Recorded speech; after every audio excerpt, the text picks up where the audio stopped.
If I want to say what I've learned, don't be afraid of doing it alone. Doing it alone was probably the best choice I made. Of course, there will be times that things go wrong and you wish there was somebody there.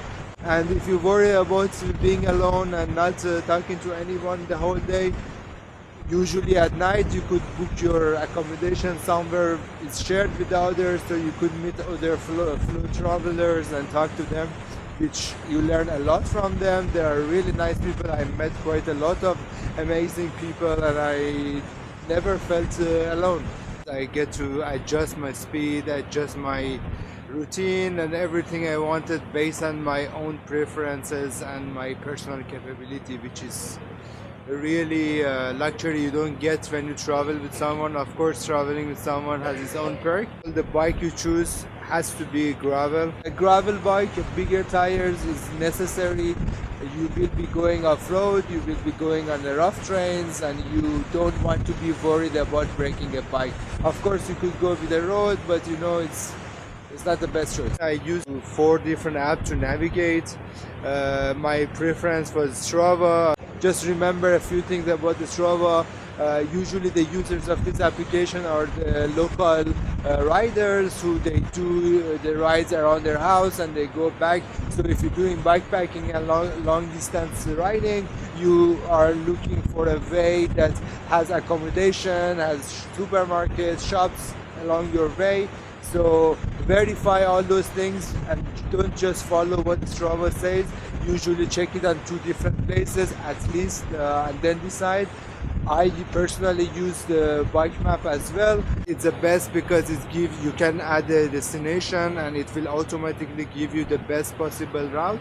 But it didn't work great for me because the addresses I was searching, it was not there and I had to use map. I used to get some hints from it, see what option it gave, and then adjust my Strava map according to it. And also I couldn't export the GPX file to use it on my watch. Within the city, of course, I used Google Map. I had internet, so Garmin maps, I tried it.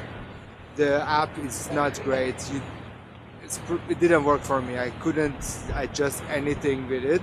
Read the map before you head off and learn about like the possible alternative, because when you hit road closure and other things like that, it will be really hard if you don't know what's around you. For the navigation, I use my watch. It's not very common, it's not that practical because you have to lay your hand off the handlebar if you want to look where you're going, what's your speed and whatsoever. It's not the best, but it worked fine for me. I didn't buy an extra computer because I didn't need it. I use my watch for everything. I use it for hiking, biking, sleep tracking, walking, everything. I use it often and I found it really practical. And I've been navigating with it, even with the smallest screen, it worked perfectly. Another tip that I learned is that always have extra food on you. You never know what's gonna happen.